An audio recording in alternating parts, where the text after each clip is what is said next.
con los doctores Luis Díaz. La corrupción no se va a combatir si no se destruye esta sociedad, eso está claro. Se pueden dar pasos, se pueden enfrentar. Rafelina Trinidad. Que el dinero que se invirtió fue muy mal invertido. En este sistema de salud que nosotros tenemos, el día a día es sumamente. Y José Pichardo. Ese dinero pudo muy bien sido utilizado en los hospitales, en los comedores económicos, en las cárceles. Por Televiaducto Canal 3, el canal de los mocanos. Estamos entre galenos.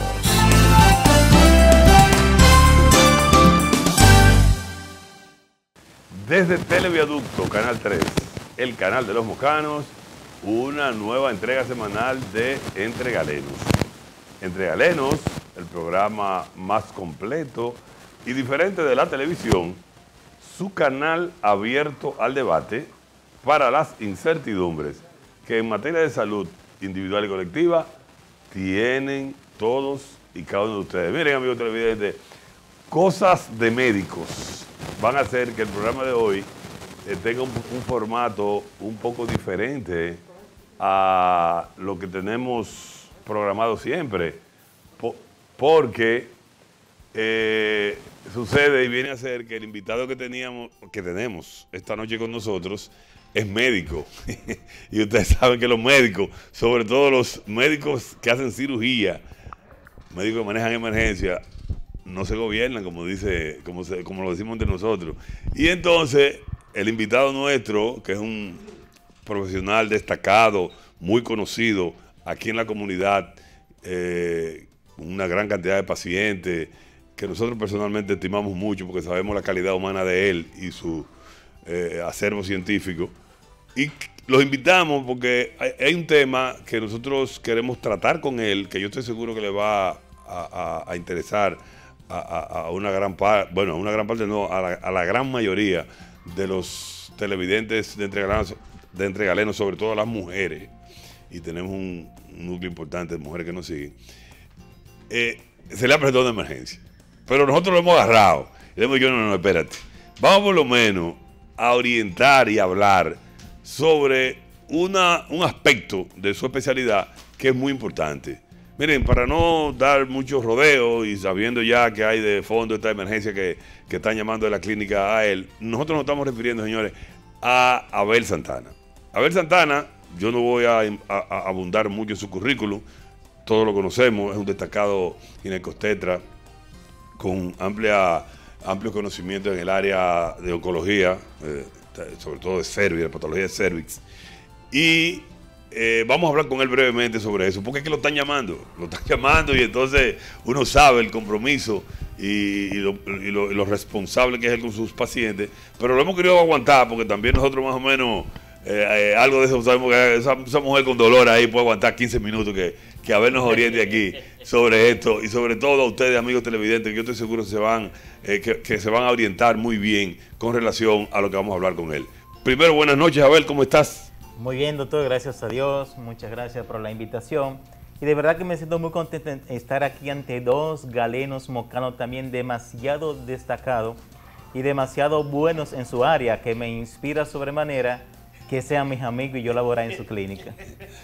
Bueno, pero vamos al tema, ¿verdad, Luis? Para que no sigamos peleando tiempo. Lo cierto, señores, es que Abel tiene una emergencia en la clínica y lo hemos aguantado. Pero no es una emergencia tampoco, para que no vayan a creer que pero los galenos están violando. No. A ver, rápidamente. Dos patologías que a nosotros nos preocupan mucho por la gran cantidad de casos que hay en el mundo, pero sobre todo aquí en República Dominicana y sobre todo aquí en Moca. Dos patologías que tienen que ver con cáncer. Y esas son dos cosas, amigos televidentes, que a las mujeres, estos dos tipos de cáncer, son los dos tipos de cáncer que como vamos a hablar en términos más populares, más vulgares, son los dos tipos de cáncer que fuñen, que embroman, que joden a las mujeres en el mundo entero. Y sobre todo en los países en vía de desarrollo, como el nuestro, que nos referimos al cáncer de mama y al cáncer de cuello uterino, al cáncer de la matriz, como se conoce popularmente. A ver, tú que manejas esas áreas, ¿qué tú nos puedes decir al respecto? Así, brevemente, sobre estas dos patologías que preocupan tanto y que causan tanta mortalidad, que desequilibra prácticamente la vida de cualquier familia aquí en este país. Sí, ciertamente, fíjese doctor, todavía hoy por hoy, en pleno siglo XXI, todavía nosotros estamos diagnosticando cáncer de cervix, cáncer de cuello de la matriz, un cáncer que es 100% prevenible. Lamentablemente todavía hoy por hoy nosotros estamos diagnosticando este tipo de cáncer y lo peor aún es que lo estamos diagnosticando muchas veces en etapa avanzada, porque este tipo de cáncer puede realmente curarse completamente si lo detectamos en etapa inicial de la enfermedad. Pero antes de entrar al tema en específico, bueno, aquí nosotros estamos mirando una imagen donde podemos observar, ¿verdad?, en las diferentes etapas en la cual el cáncer de cuello de la matriz se presenta. Y estos se refieren específicamente a los famosos estadios de la enfermedad, es decir, los famosos estadios del cáncer del cervix o cáncer de cuello de la matriz. Fíjense que si vemos desde la derecha de la izquierda hacia la derecha, tanto en las imágenes de arriba como en la imagen de abajo, podemos observar en el cervix, en el cuello de la matriz, cómo esas imágenes que hace alusión al cáncer se va pronunciando cada vez más, empezando con el estadio 1 y terminando con el estadio 2B. Hay más estadios del cáncer, pero quisimos mostrar esta porque hasta esa etapa, específicamente en el estadio 2, es donde nosotros podemos hacer un rescate quirúrgico a la paciente cuando se presenta este cáncer. Pero para entrar un poquito en materia y orientar a las amables televidentes sobre lo que es el cáncer cervical, debemos decir que existen diferentes factores de riesgos que pueden desarrollar el cáncer. A mí me gusta mucho, me encanta hablar sobre factores de riesgo. ¿Por qué razón? Porque conociendo los factores de riesgo que nosotros podemos realmente limitar la enfermedad. Es decir, si decimos en el algo popular que si vemos la piedra y tropezamos con ella porque queremos, ¿verdad? De manera pues que si nosotros conocemos los factores de riesgo de cáncer cervical, podemos evitarlo un 100%. Ahora bien, ¿cuáles son esos factores de riesgo que a nosotros nos puede llevar, que a la paciente puede llevar a un cáncer cervical? En primer lugar, cuando la paciente inicia su vida sexual a temprana edad, cuando tiene su parto a temprana edad también, cuando hablamos que tiene su parto a temprana edad nos referimos antes de los 20 años de edad. Cuando la paciente tiene múltiple pareja sexual, es decir, la promiscuidad. Y hay un común, y entre otros factores de riesgos, pero hay un común denominador que quiero detenerme un poquito a hablar de esto y es el famoso virus de papiloma humano. Yep. El famoso virus de papiloma humano que hoy por hoy, el 80% de los cánceres diagnosticados en el cervix están relacionados al virus de papiloma humano, pero ¿cómo este virus puede producir cáncer en el cervix, en el cuello de la matriz? Fíjense, existen lo que se llaman oncogenes. Los oncogenes no son más que células que son propensas a desarrollar cáncer en cualquier órgano de la economía del cuerpo. Pero como estaba hablando específicamente del cervix y entendiendo que este tiene un revestimiento de epitelio, entonces estos oncogenes, así como vemos en la pantalla, esa superficie del cervix, estos oncogenes pueden proliferar las células oncogénicas. Pero tenemos, a su vez, unas células capaces de tener esa multiplicación celular, que son las células de detección de células cancerígenas. Entonces, ¿qué sucede con el HPV? El HPV tiene dos proteínas que son específicamente la E6 y la E7. Estas proteínas E6 y E7 van a suprimir los pro-oncogenes de la célula del cuello de la matriz, que es específicamente el P53. Entonces, es como si fuera una lucha entre los genes pro-cáncer y los genes supresores del cáncer, donde en este momento gana lamentablemente los genes pro-cáncer o los oncogenes producidos por el HPV, específicamente con la proteína E6 y E7. A ver, y entonces, con relación a la vacuna que tú mencionabas, que yo recuerdo cuánto, bueno, me acuerdo porque yo participé en muchos debates en internet, me acuerdo yo como ahora con mi querida amiga Soraya Castro de Santiago, alrededor de una vacuna que en esa época, estoy hablando casi 15 años atrás, había mucha duda, todavía no se había aprobado completamente, estaban en una etapa más bien experimental, pero sin embargo, ya eso se está implementando como parte de los programas de vacunación para determinados grupos de edad, incluso hasta hombres, he visto yo, que están incluyéndolos en algunos grupos de vacunación. ¿Qué tú nos puedes decir o orientar a la gente con relación a la conveniencia o no de aplicarse la vacuna? ¿Cuándo debe aplicarse la vacuna? ¿A quién se le debe aplicar la vacuna? ¿Y qué tan segura es la vacuna? Bien, perfecto. Cuando las pacientes me hacen específicamente esa pregunta que usted me acaba de hacer, empiezo respondiéndole de la siguiente manera. Cuando un niño nace, les ponen sus vacunas, se ponen la papera, sarampión, parotiditis, sarampión, rubeola, en fin, le ponen todo su arsenal de vacunación en los primeros meses y años de vida. Y eso es para evitar que le den estas enfermedades, y si le dan, pues que no sea tan letal, que no sea tan fuerte estas enfermedades. De igual manera, las vacunas para proteger a las pacientes del virus del papiloma humano tienen igual efectividad. Empezamos a vacunar a las pacientes de los 9 a 11 años de edad, antes inclusive de tener obviamente tu primer contacto sexual. ¿De acuerdo? Entonces, luego de la paciente vacunada, aún siendo niñas, pues tienen un potencial de protección muy significativo para el virus del papiloma humano. Ahora bien, aquellas pacientes que ya tienen vida sexual activa y que aún no se ha diagnosticado el virus, pues también se le administra tanto a ella como al esposo, porque recuerda que al hombre también le puede presentar virus de papiloma humano en la región del pene. Entonces, esto también le puede llevar a cáncer del pene al hombre. De manera, pues, que es fundamental vacunar a la pareja. Pero bien, y usted me preguntará, doctor, ¿y aquellas pacientes que ya tienen virus de papiloma humano ya diagnosticado? Sobre todo virus de papiloma humano de alto riesgo. Pues esta paciente, entendiendo que el virus tiene una mutación, es fácilmente mutante, también debe ser vacunada, pero tener un seguimiento mucho más riguroso que una paciente normal, que una paciente que no ha presentado obviamente virus de papiloma humano. ¿Por qué razón?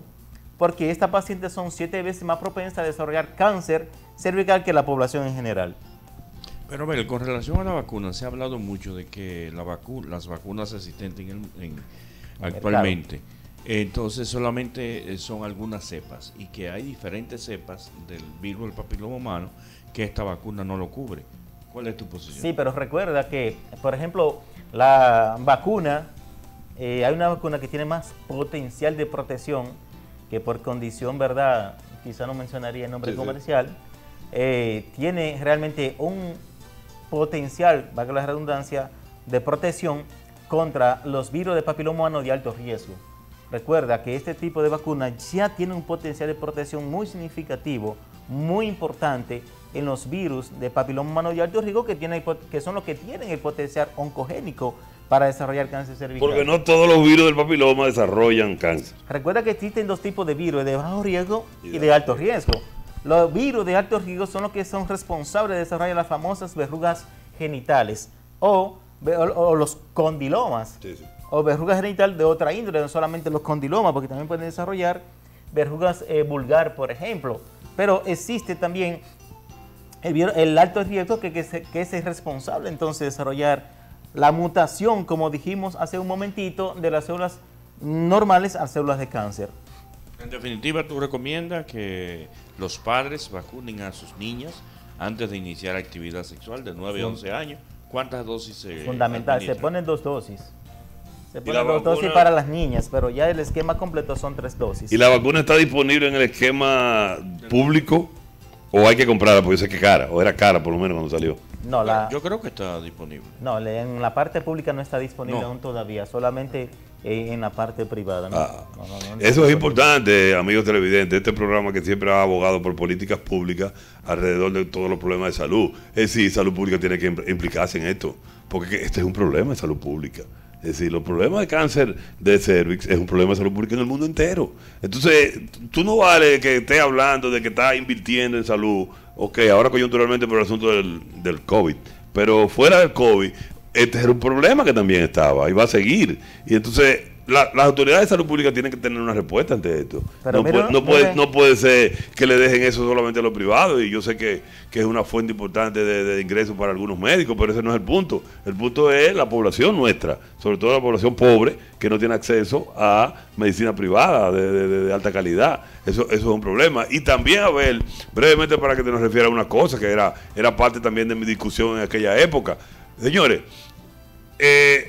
alguien decía en aquella ocasión, yo recuerdo, eso era un bloguero español, el portavoz de eso, y yo era de los que me alineaba con él, que uno de los problemas que tiene la vacunación del virus del papiloma es que muchas veces no, las más de las veces, en países que no tienen un adecuado programa de educación sexual, hace que el adolescente tenga la falsa sensación de seguridad y pensar, oye, yo estoy vacunado, ya yo puedo darle para adelante ahí a esto sin problema y no me va a pegar nada. Entonces, sí, el hecho de que la niña esté vacunada no significa que el luz verde, primero porque inicie sus relaciones sexuales a temprana edad, que no debe ser. Así es. Y segundo, oye, eso no evita el embarazo. Es decir, el hecho de que tú tengas la vacuna no evita que tú te embaraces. Es decir, que el uso de métodos anticonceptivos, sobre todo el condón, que ha sido tan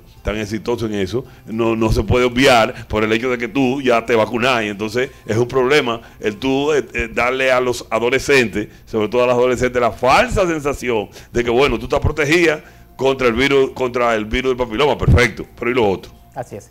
Fíjate, hay algo muy importante que quisiera enfatizar, y es con respecto a lo que es el Papa Nicolau.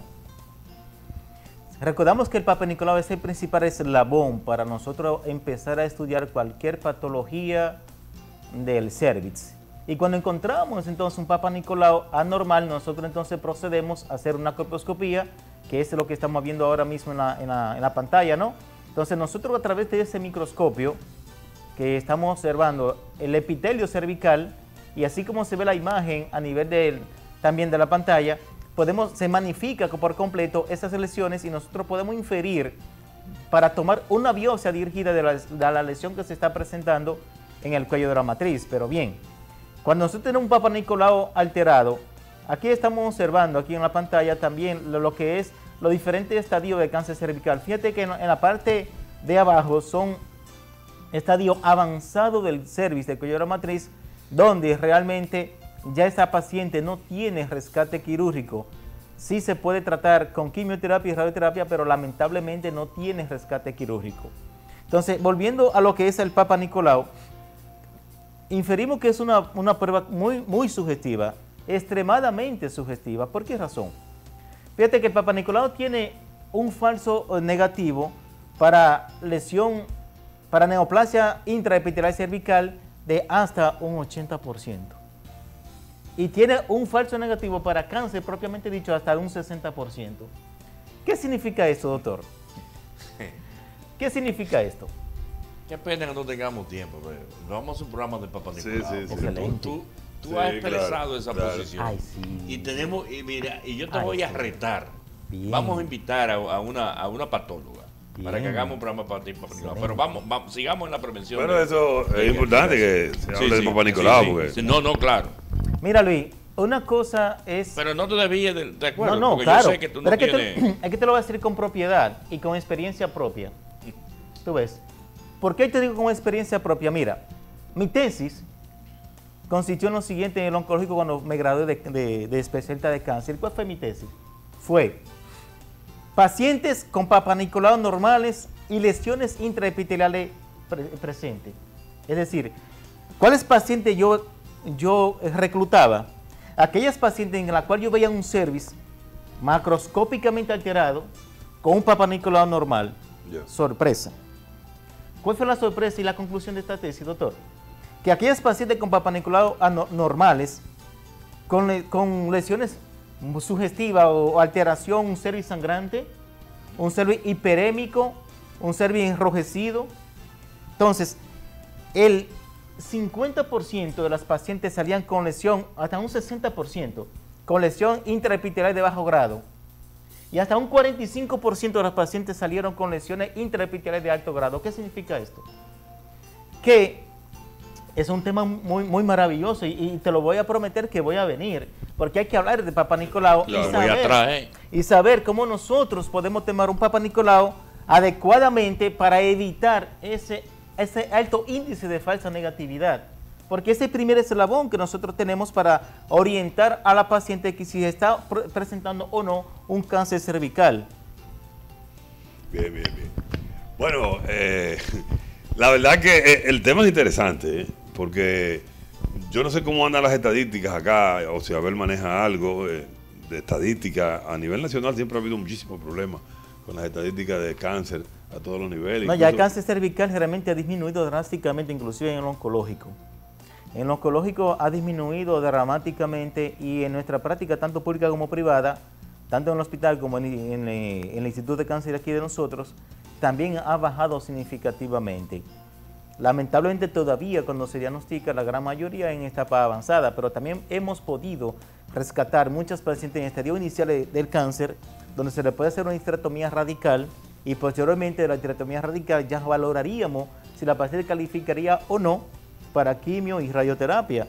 Todo depende del reporte histopatológico final. Y así rápidamente podríamos decir que a tu entender la disminución en la incidencia de este tipo de cáncer se le puede atribuir a la vacuna o a los programas de prevención a tiempo, de detectándolo a tiempo. Bueno, detectando a tiempo. Realmente es un binomio. Tanto la vacuna tiene su gran importancia para así la aparición de cáncer, como también a los programas de detección precoz de cáncer, empezando con el Papá Nicolau, que es el primer eslabón, obviamente. Entonces, esto y también la orientación de la sociedad, la gente ya está bien orientada de que debe hacerse su Papá Nicolau y quitar el mito que tienen las pacientes de decir que si no me siento nada, no voy al médico. Amable televidente, lamentablemente el cáncer está presente cuando ya no hay remedio, en la mayoría de los casos. Así es.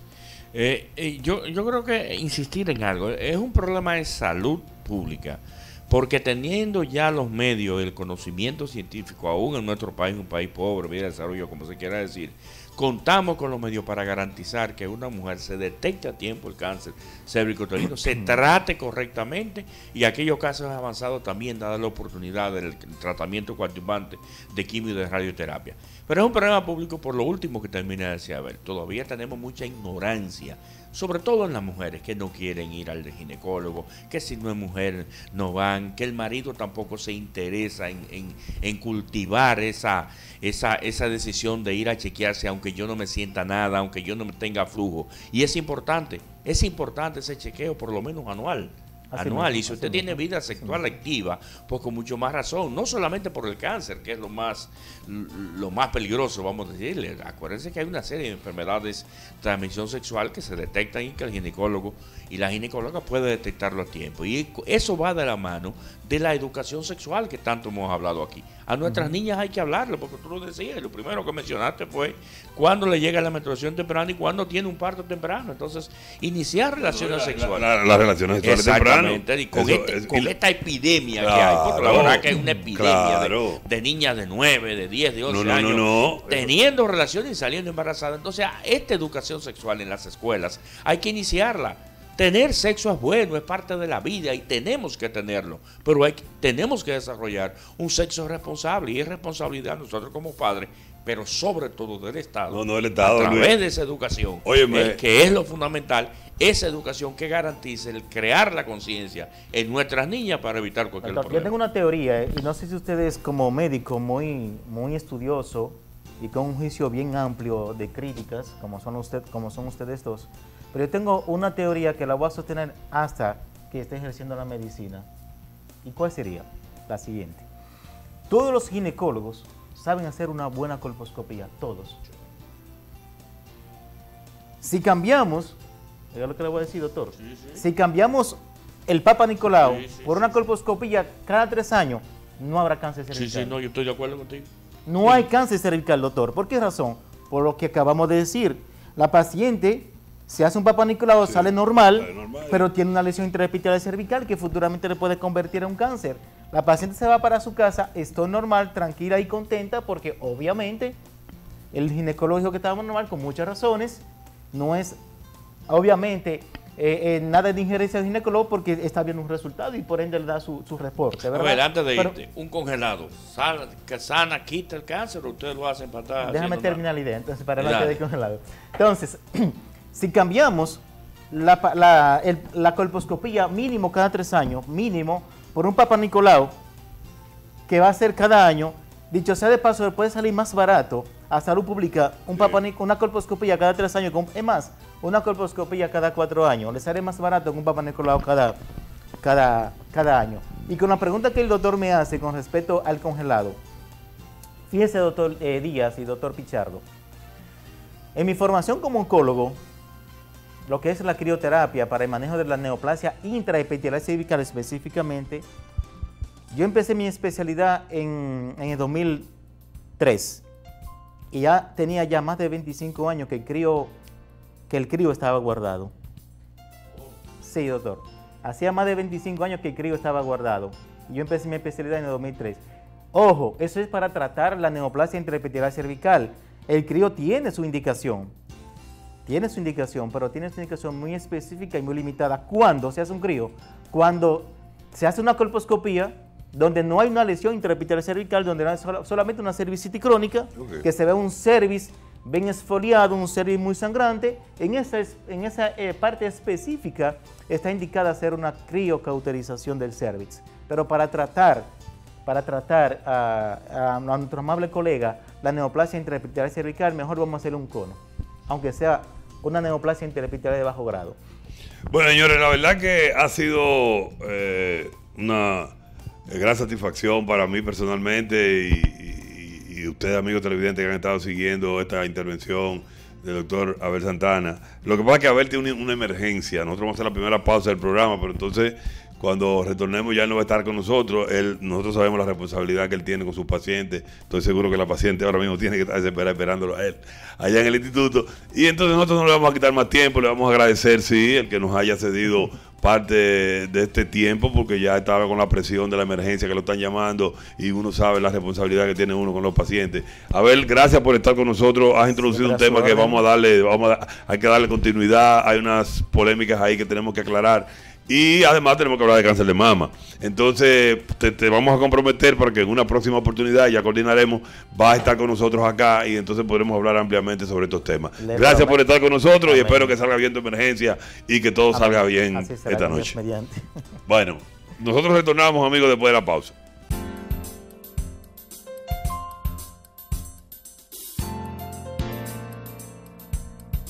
Bueno, amigos, estuvo Abel con nosotros dándonos una primera parte del programa un tanto atípica, pero que hablamos sobre temas bastante interesantes.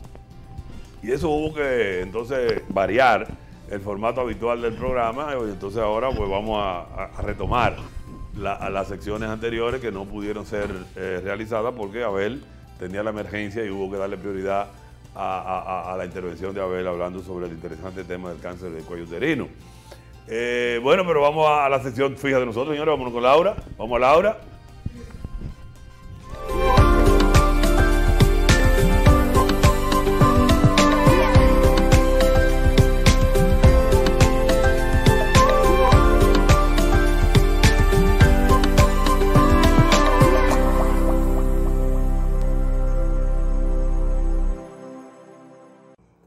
Muy buenas noches. Sean todos y todas bienvenidos una vez más a su sección medioambiental en el programa Entre Galenos.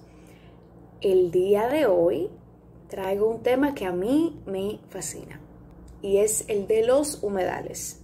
¿Por qué me fascina tanto este tema?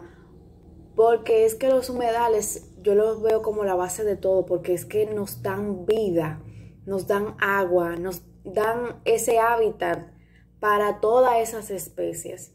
Así que, sin más preámbulos, vamos a empezar con la diapositiva de hoy. El Día Mundial de los Humedales se celebra el 2 de febrero de todos los años. El lema de este año es: actuar por los humedales es actuar por la humanidad y la naturaleza, con los valores de valorar, gestionar, restaurar y amar.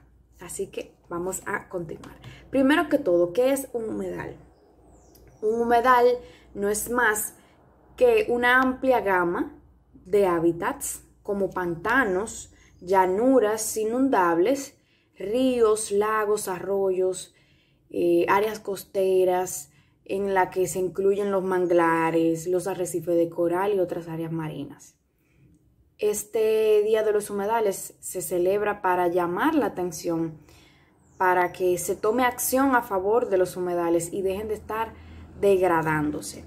En la próxima imagen pueden ver humedales de nuestro país, como es el lago Enriquillo, el primer humedal de importancia internacional con el que iniciamos a formar parte a la Convención Ramsar en el 2001 con el lago Enriquillo como humedal de importancia internacional. También ven una foto de la laguna Perucho para que vean ejemplos de qué es un humedal.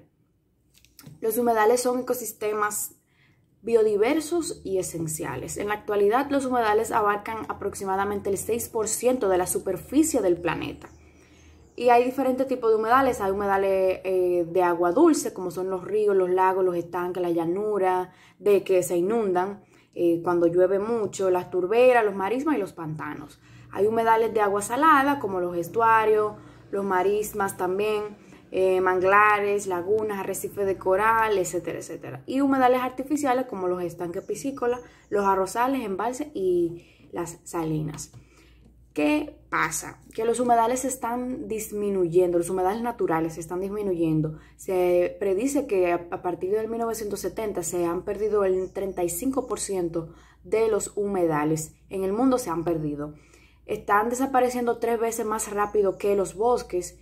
Y la mayoría de plantas y especies de fauna también que están en peligro de extinción dependen de los humedales, porque todos dependemos del agua.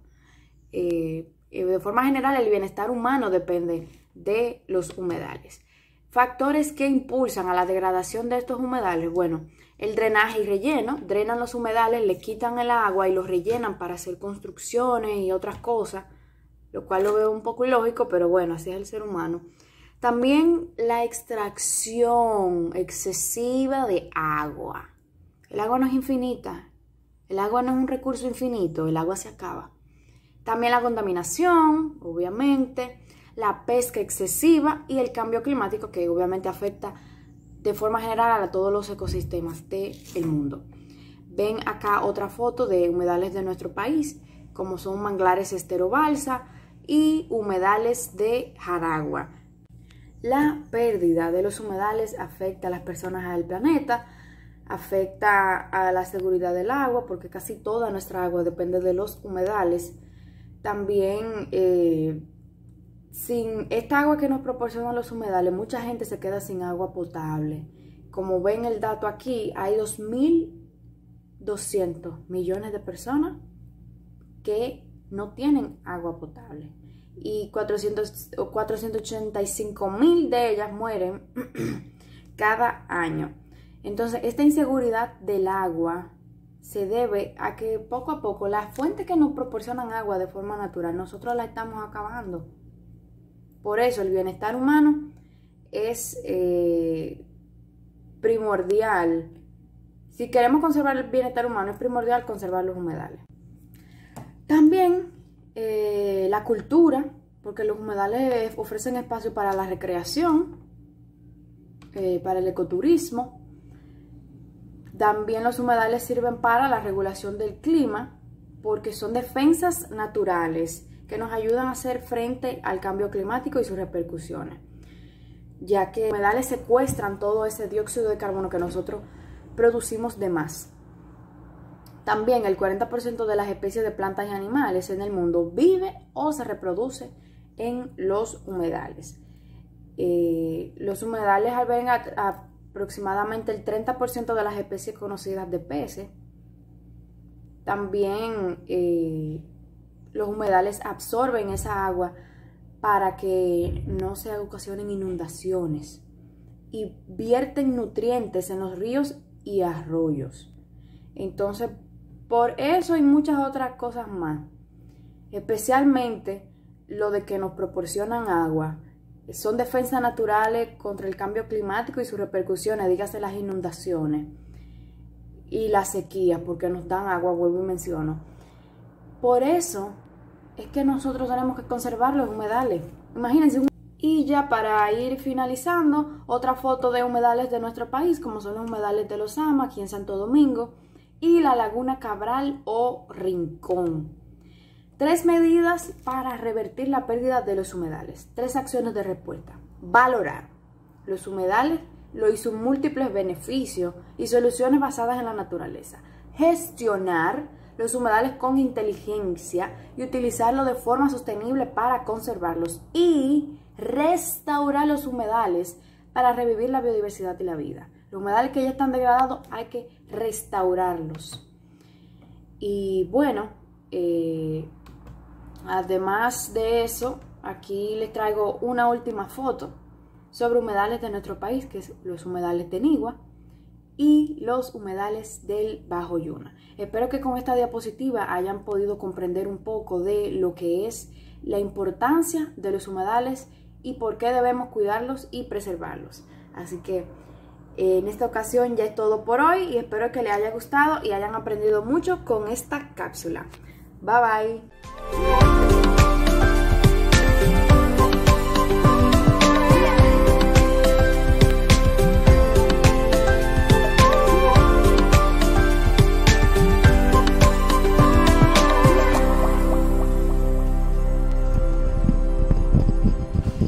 Bueno, ahí estaba Laura con su sección ecológica.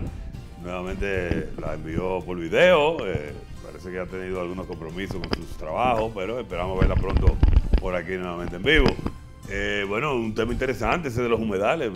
Muy interesante. Interesante, muy interesante. la verdad que mira que No. a veces uno no se pone a tono con estos términos ecológicos y la importancia que tienen así, o sea, sitios así como estos humedales y la importancia que tienen tú para el medio ambiente.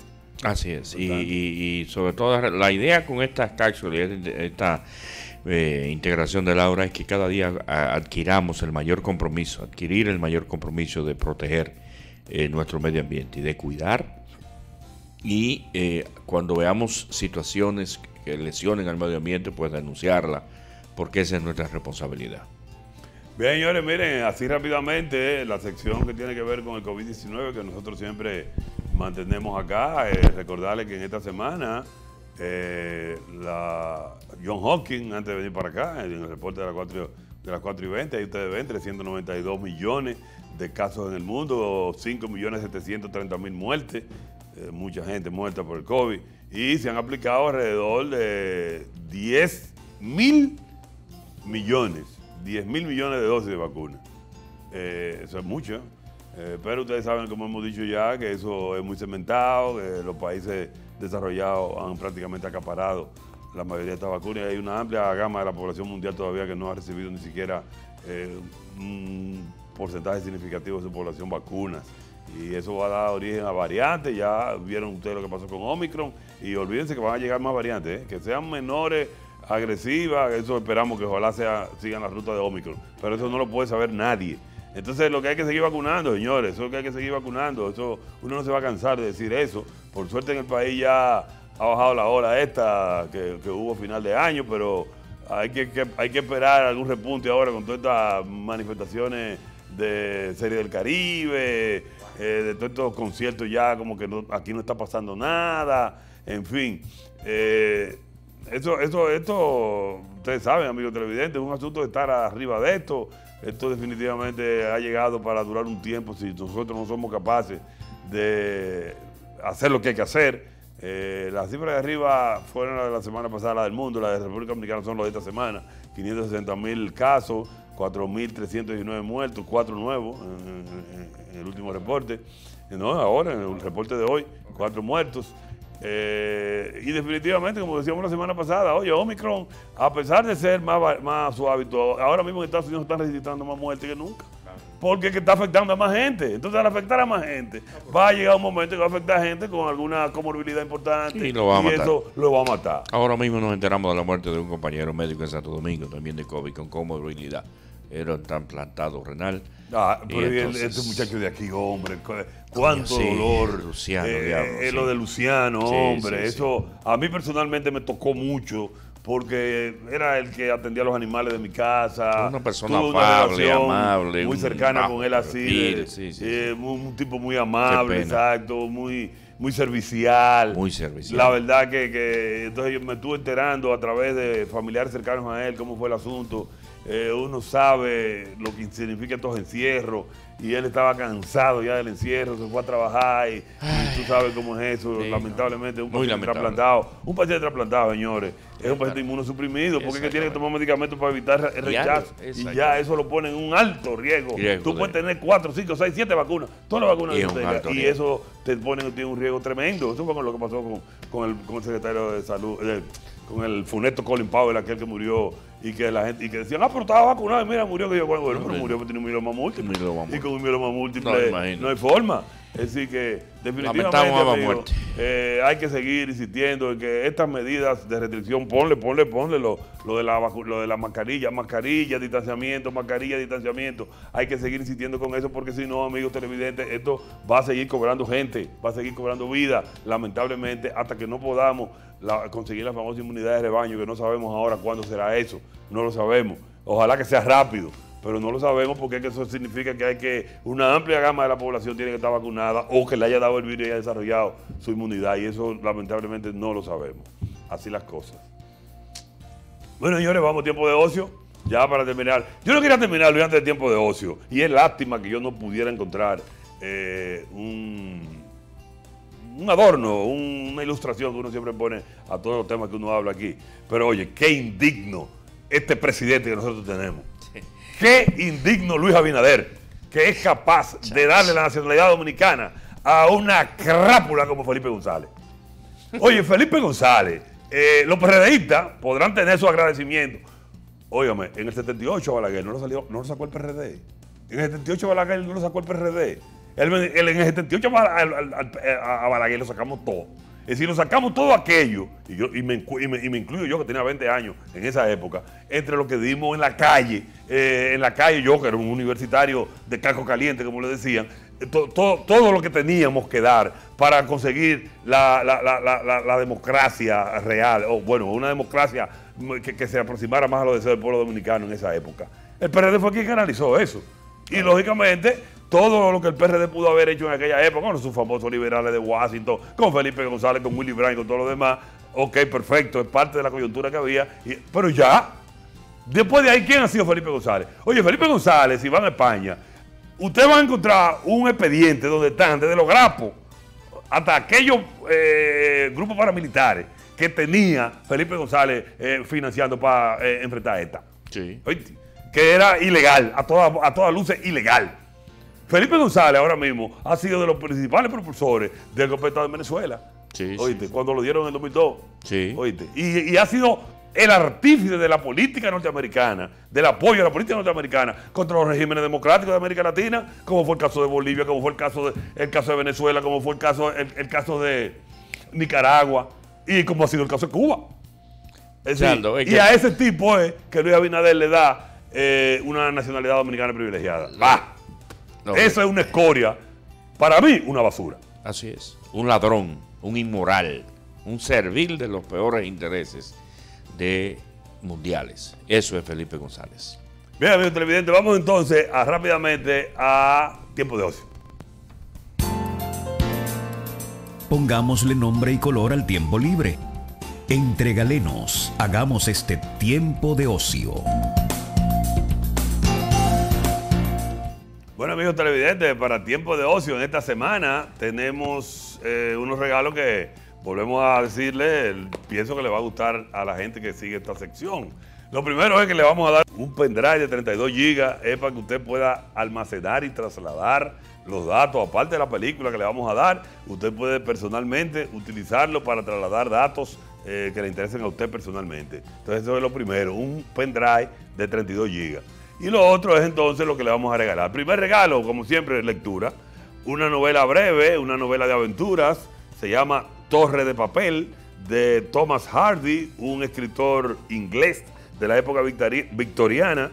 donde él narra en una novela corta, que se lee muy bien y rápido, las aventuras de dos muchachos que están de vacaciones, que por casualidad descubren cómo alterar el curso de un río, y eso da origen a una serie de situaciones, y habla muy bien acerca de los conflictos humanos, de las acciones que se dan en la trama de la novela, en fin, una novela para usted pasar un buen rato con este material. Ese es el primer regalo que le vamos a dar en tiempo de ocio.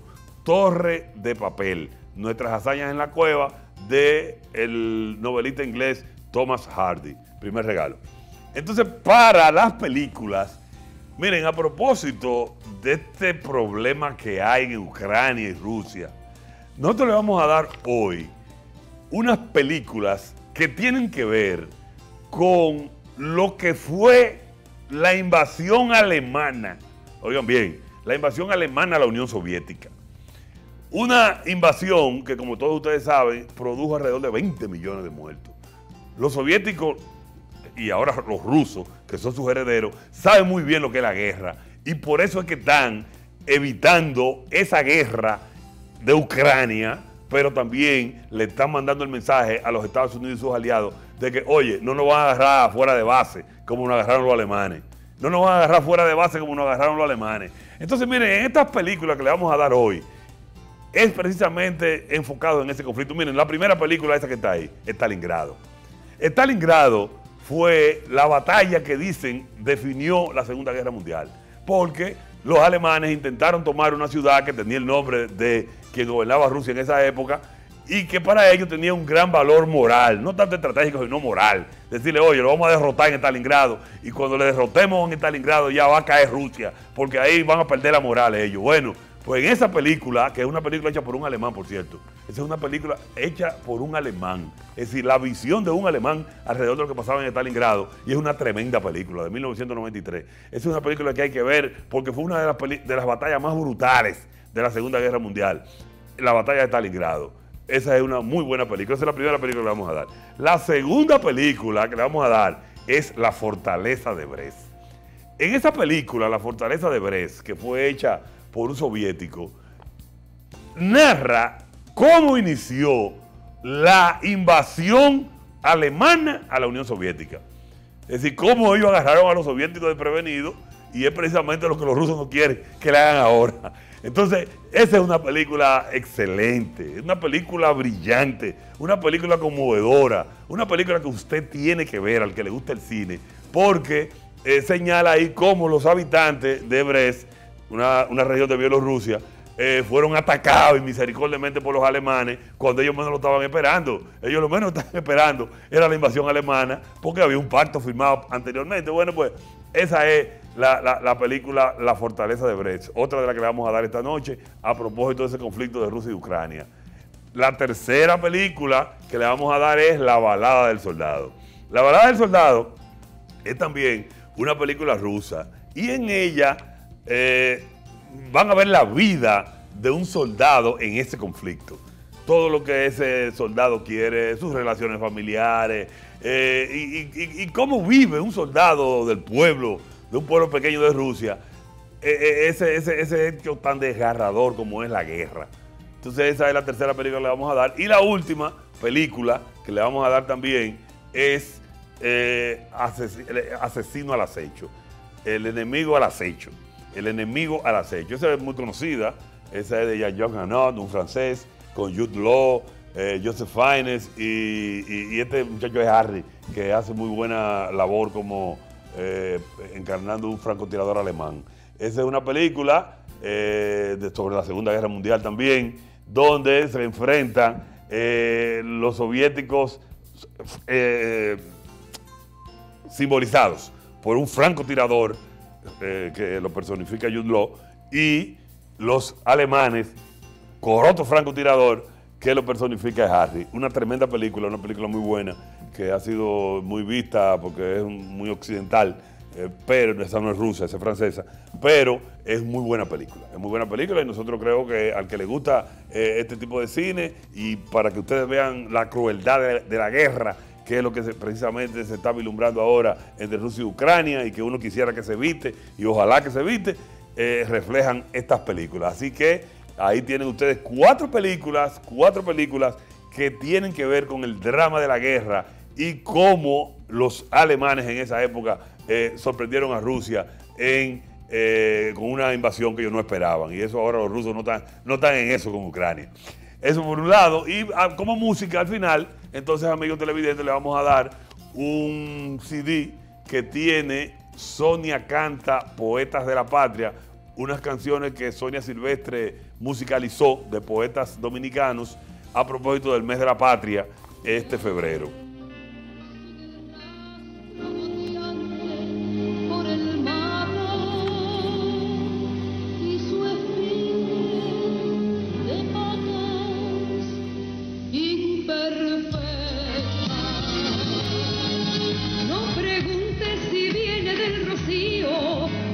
Bueno, entonces ahí tienen, amigos televidentes, el libro Torre de Papel, que es una novela corta, las cuatro películas que ya hablamos sobre la Segunda Guerra Mundial y Sonia Canta, Poetas de la Patria. El que llame al 809-578-0048 se lleva todo este material y el pendrive de 32 GB donde están los audiovisuales.